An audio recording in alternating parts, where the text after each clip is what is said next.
So hey everybody, thought I would give you guys an update as to the status of the house that I put a bid on. Unfortunately, as you could probably tell by my tone, I'm not jumping up and down, and I didn't get it.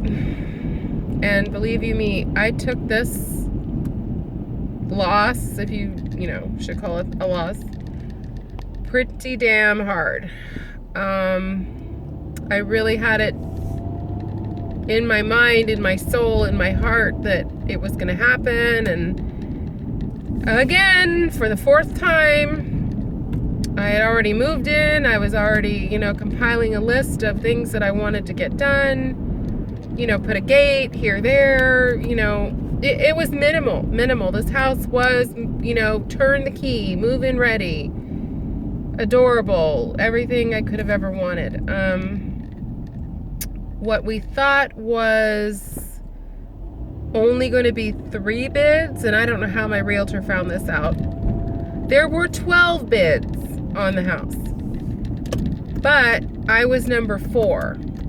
So I have made progress in regards to my last attempt at buying a house. Because the last house I put a bid on, there were 8 bidders. I was number 8, so I was well out of the running.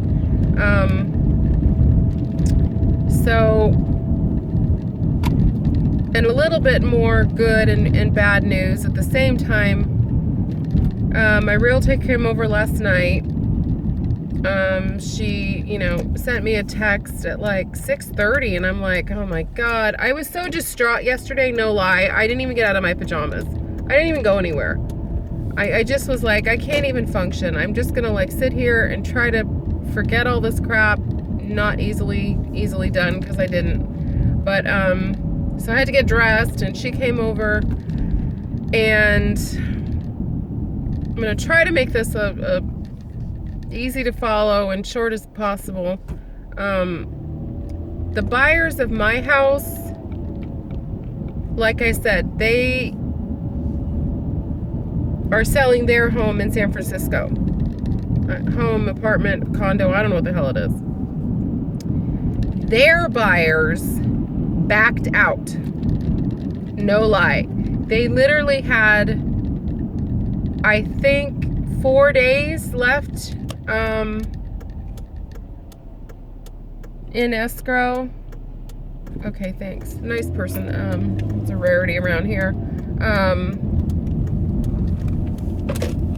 So they were reaching the 72-hour mark, and they had to either, proceed or decline or back out, or whatever you want to call it. So they backed out. So thankfully, they had a second backup buyer for their property, an all-cash buyer, which is more to my benefit. However, and it sort of affects me, but it doesn't affect me. You'll understand in a minute. Their backup buyer is paying $130,000 less than they were asking. Now that's a huge hit. So, of course, they come back to me and want me to reduce my price again, as they did on Monday. And I have a feeling they knew something like this was going to happen, so they were preparing themselves without divulging. I could be wrong, but I mean, that's how it's kind of sort of looking, in my opinion. So, we did counter. Essentially, they wanted $30,000 less off of my asking price. So my realtor countered at 20. They said no. So it's a hot mess. It's a hot mess if you're not involved in this. I understand what's going on, but it's very hard to explain if you've never bought, sold, or done anything with houses. Getting a crash course in Realtor 101 every single day of my life. So I don't even know where I'm going. I'm so confused. Post office. So anyway, what's going to happen is they removed all contingencies. So basically any cost in regards to the sewer lateral test, which passed, thank God, 2 days ago. They're going to be pouring the concrete in my driveway today to fill up the hole. They're going to be responsible for all the termite, which is very minimal. I believe it's just drilling holes as a precautionary factor in the garage, and treating where it needs to be treated. By no means is it going to be tented or any of that stuff. People just don't look where they're going, especially with kids. It drives me nuts. So and then if there's any other issues, problems, fill in the blank, they're going to be responsible for everything. That was part of the... Oh, are you backing out? Oh, F me, man. I always get good karma parking. Not today. Not today. Oh, thank you, Jesus. See? I always get good karma parking. So, that's what's going to happen on that is, all contingencies are removed. I have cut you a break for the last time. I'm not doing this again. So don't come to me in another week and, another sob story. And, shit happens. Sorry. I got to worry about numero uno, and that's numero uno right here. I'm tired of worrying about everybody else. I'm not a heartless bitch. Do I want my house sold? Yes and no. We all know the story behind that. But if escrow could close on their end and everything could be finalized literally 2 weeks from today on the 28th. So the reason I believe I lost this last house, I don't really think I was off by that much. Excuse me. I mean, to be honest with you, again, I bid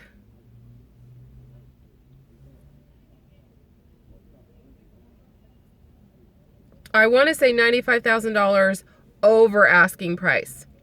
But because of my contingencies, because I don't have cash in hand, of course they're going to go to somebody else who has cash in hand or is a more attractive offer. I don't know. So once I can get my cash in hand, it's a different ball game. Plus, now I'm basically allowed to stay, I don't want to say as long as I want in my own home because it's just too painful and I want this over and done with. But unfortunately, there is no inventory. There are no houses to look at this weekend. Granted, Sunday's Easter Sunday. I have no plans, obviously. I thought I would probably just throw the girls in the car and drive aimlessly around the city that I'm looking in and possibly see any coming soon signs or any for sale signs that aren't listed on Zillow or Redfin. I don't know. I don't know if I'm going to do that or not, but I kid you not, in the last 3 weeks, I've seen a minimum of 18 houses. Of those 18 houses, there is one still available. And it's sort of pending and it's sort of not. And it's sort of, we did make an offer on it, to be honest. We made a, under the asking price just to see what would happen. And the realtor called my realtor and said, you know what? The couple said, no, we're really looking to meet this price or above because that's their retirement and all this bullshit. So that is the only house. I did love it. I mean, if it was in my price range, I would totally go for it, again, but it's really not. Again, I don't have the cash in hand. So there is just no inventory out there. I check Zillow 5,000 times a day. They email me, potential listings. But, this is a place where I'm going to be spending the rest of my life. I'm not going to settle. There is one other house I was looking at on Sunday last week, just a few days ago. Totally 95% there, except for the ghetto kitchen. That, I kid you not, looks like you could probably peel the cabinets off with your hand. They look like plywood. They don't even look like they're cabinets. They're just, and I'm not going through a kitchen remodel. I am not doing anything. I am not. I don't have it in me. I don't have the finances to do it. I just want to turn the key, move the shit in, and be done with it.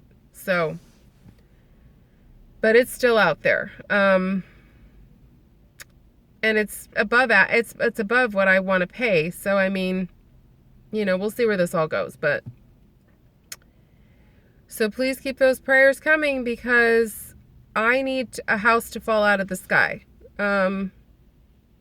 Since this all began, I want to say October, I was half-ass looking, but I mean, really started to go into houses and really look and talk to people, and, So this is house number 4 that my heart has fell in love with.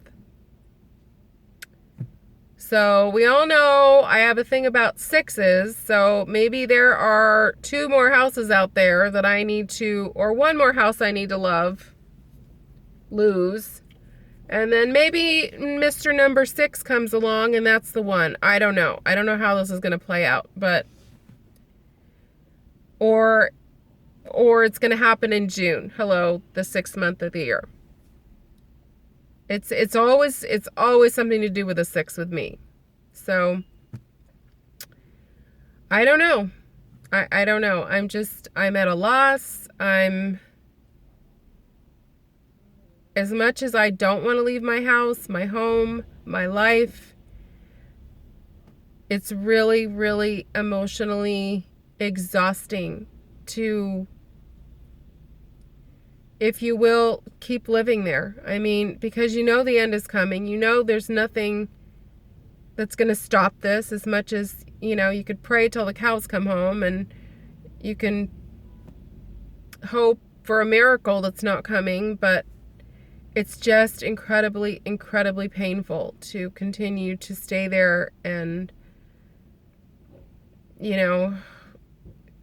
it's living in limbo, it's very, very hard. So anyways, I thought I would just do this quick video and wish everybody a happy Easter. Whoopee. I mean, I'm sorry, I don't mean to be, disrespectful, and,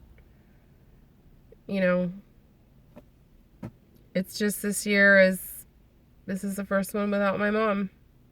So it's just another day to me. And it's going to be very hard, because she was a very, very religious person, and we would always go to Mass, today being Good Friday, or, I forgot even like last week was Palm Sunday. Just doesn't even occur. Nothing occurs to me anymore. So, if you are with your loved ones, consider yourself very, very, very blessed. And if you're estranged from any of your relatives, I would highly suggest trying to get back together with them. Be the bigger person and say, I'm sorry. Because people aren't around forever. So, yeah. So, I've got to mail a couple letters and do a couple errands. Get my ass home, because I don't know when they're going to be there to pour the concrete, and I don't know if I need to be home. I don't think I need to do anything, but I just wanted my car out, so in case I needed to leave, I wouldn't be trapped at home. So everybody take care, and I will see you when I see you. Bye.